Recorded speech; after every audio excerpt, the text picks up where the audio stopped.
अस्सलाम वालेकुम एवरीवन। उम्मीद है जी आप सब बिल्कुल खैर खैरियत से होंगे। और आज हम बनाएंगे कीनुओं की बहुत ही ज़बरदस्त और कमाल की रेसिपी। तो उम्मीद है कि ये रेसिपी आप सबके बहुत काम आएगी और बहुत ही कमाल की और मज़ेदार रेसिपी है। तो चलिए स्टार्ट करते हैं। बिस्मिल्लाहिर्रहमानिर्रहीम। दोस्तों यहाँ पे तकरीबन 1 दर्जन यानी कि 12 कीनू हमने लिए हैं और सबसे पहले जी इन सब की हम कटिंग करेंगे।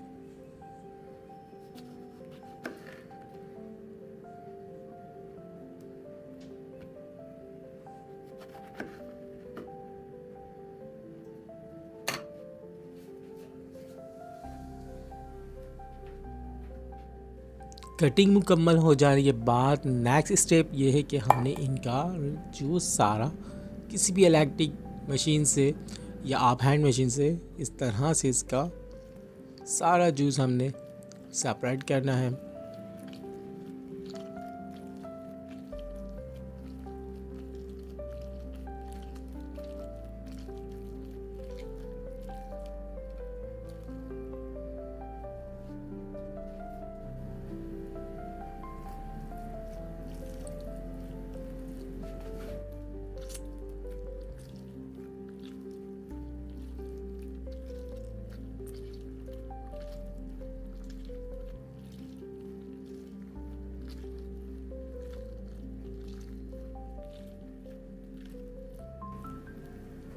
ओके जी, जूस निकालने के बाद हमने इसके जो बीज वगैरह है इसमें से इसको बिल्कुल रिमूव करना है।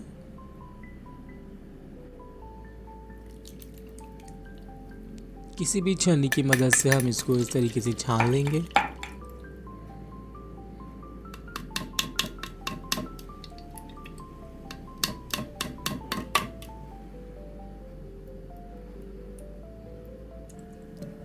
बिस्मिल्लाहिर्रहमानिर्रहीम।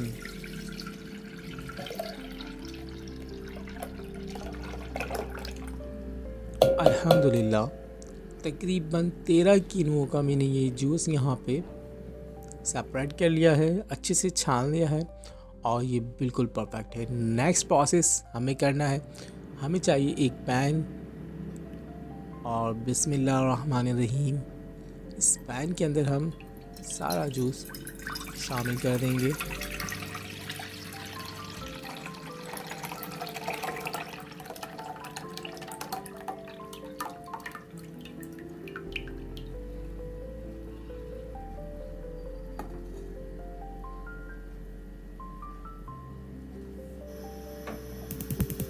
और अब गैस को ऑन करते हैं।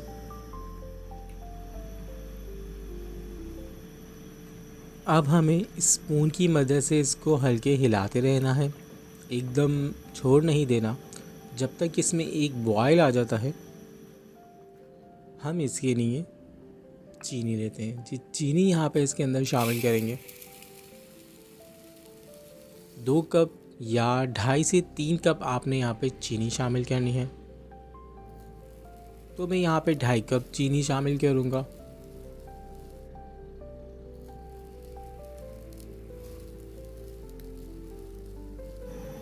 और अल्हम्दुलिल्लाह यहाँ पे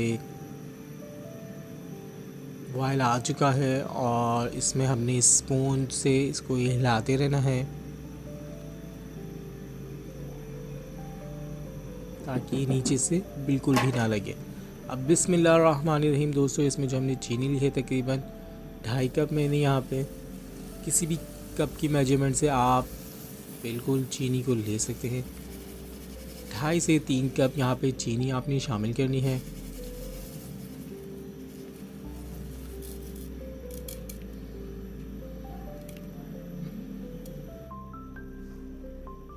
अब स्पून की मदद से हम इसको थोड़ा सा इस तरह से हिलाएंगे ताकि चीनी नीचे बिल्कुल डिज़ोल्व हो जाएगी हमारी। और इसके बाद नेक्स्ट स्टेप जो है इसका, इसमें हमें चाहिए होगा लेमन। तो 1 से 2 अदद लेमन यहाँ पे हमें दरकार होंगे। नींबू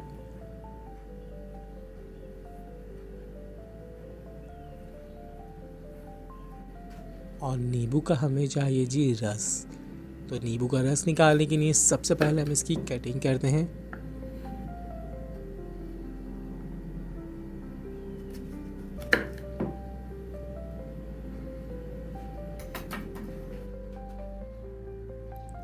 बिस्मिल्लाहिर्रहमानिर्रहीम। तो यहाँ पे हम लेमन जूस निकाल लेते हैं।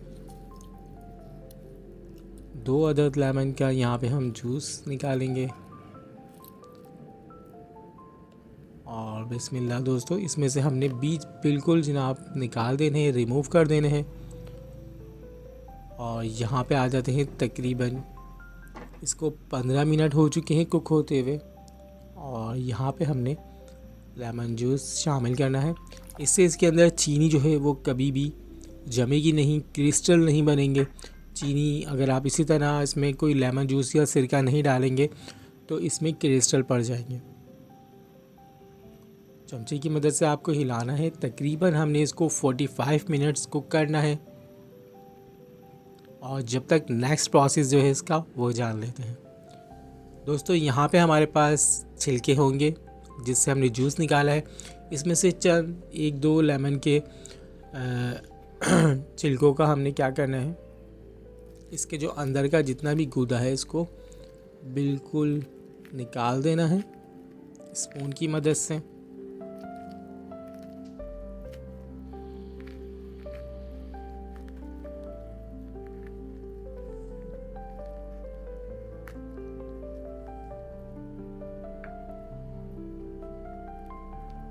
बहुत ही कमाल का फ्लेवर लाएंगे ये छिलके इसके अंदर। ये देखिए हम इसको किस तरह शामिल करते हैं।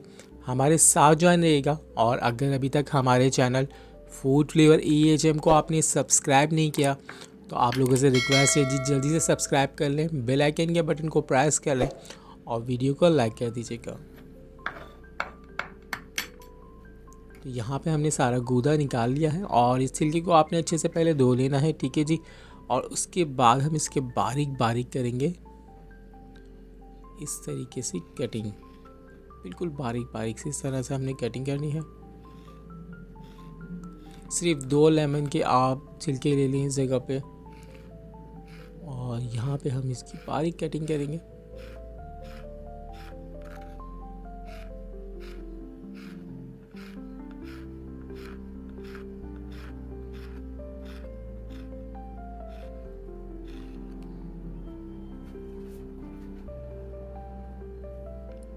अल्हम्दुलिल्लाह दोस्तों, देखें बिल्कुल इस तरीके से हमने कटिंग करनी है। खुशबू बहुत ही ज़बरदस्त आ रही है इस वक्त।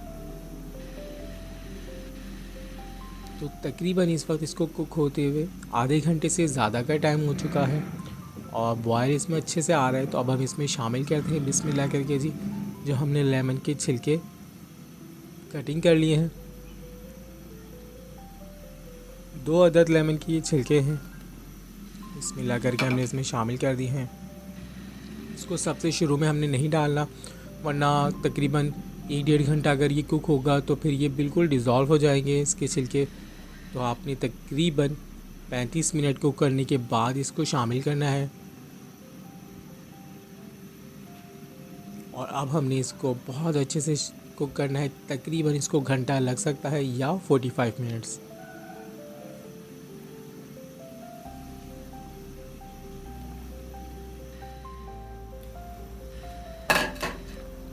तो अल्हम्दुलिल्लाह ये देखें तकरीबन इसको 45 मिनट्स हो चुके हैं यहाँ पे। और इसमें झाग बन जाएंगे। आपने बिल्कुल स्पून छोड़ नहीं देना, वफ़े वफ़े से आपने इसमें स्पून चलाते रहना है और ये चेक करना है कि ये कितना थिक हो चुका है। बिस्मिल्लाह जी, ये देखें अल्हम्दुलिल्लाह यहाँ पे ये अच्छी कंडीशन में आ चुका है जिस तरह हमने इसको कुक करना था। तो इसको टेस्ट करना बहुत ही ज़रूरी है। उसका तरीका भी आपके साथ शेयर करते हैं। किसी खाली बर्तन में आप इसको थोड़ा सा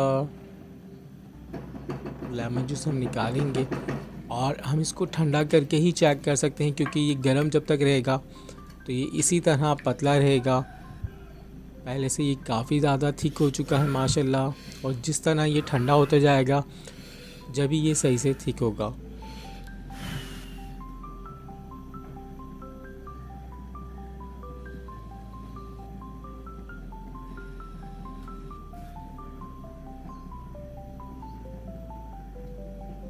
तो ये बहुत बेहतरीन तरीका है इसको चेक करने का। आपने सबसे पहले इसको ठंडा करना है और फिर आप हाथ की मदद से भी चेक कर सकते हैं कि आया कि इसमें एक तार बनती है। तो ये अभी यहाँ पे भी गर्म है, तो मेरे हिसाब से ये बिल्कुल इस वक्त परफेक्ट हो चुका है।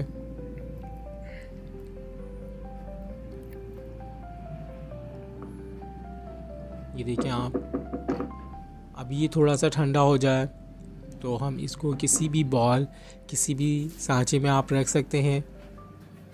बिस्मिल्लाहिर्रहमानिर्रहीम। जब ये पूरी तरह ठंडा हो जाएगा तो इसको निकालने में, बहुत साफ़ करने में पैन को बहुत ज़्यादा मसला होगा। तो आपने थोड़ा गरम गरम ही इसको किसी भी बॉल में या किसी भी बॉटल्स में रख सकते हैं और आपकी ऑरेंज की बहुत ही ज़बरदस्त किस्म की मार्मलेट रेडी हो चुकी है, जो कि घर में आप बना सकते हैं। तकरीबन 1.5 kg हमारी मार्मलेट रेडी हो चुकी है यहाँ पे। और यहाँ पे आप दोबारा इसको टेस्ट करेंगे, देखिए जैसे ही ठंडा होगा तो ये बिल्कुल परफेक्ट इसमें तार बनने लगी है और मार्मलेट हमारी रेडी है। जैसे ही रूम टेम्परेचर पे आती है तो और आपको चेक करवाते हैं। उम्मीद करता हूँ आज की रेसिपी आपको पसंद आएगी, तो वीडियो को लाइक कर दीजिएगा, चैनल को सब्सक्राइब कर दीजिएगा और दुआओं की रिक्वेस्ट होती है आप लोगों से, दुआ में याद रखिएगा। तो जी एक स्लाइस पे इसको लगाएं और जैसे ही आप इसको फ्रिज में रखेंगे तो ये और ज़्यादा थिक हो जाएगी। तो यहाँ पे बिल्कुल मज़ेदार सी मार्मलेट रेडी हो चुकी है। किसी भी ब्रांड की आप जैम, जेली या मार्मलेट लेते हैं, तकरीबन 400 ग्राम की वो बॉटल्स आपको 550 रुपये तक की पड़ती है। और यहाँ पे सिर्फ 13 किनू या 1 दर्जन किनू से हमने 1.5 kg मार्मलेट रेडी कर ली है। और ज़रूर आप लोग ट्राई करें, घर की है, बहुत ही ज़बरदस्त सी, कोई केमिकल इसमें शामिल नहीं है और ना ही ये आपके गलों को नुकसान पहुँचाएगी। तो अपना ख्याल रखिएगा, दुआ में याद रखिएगा। अल्लाह हाफिज़।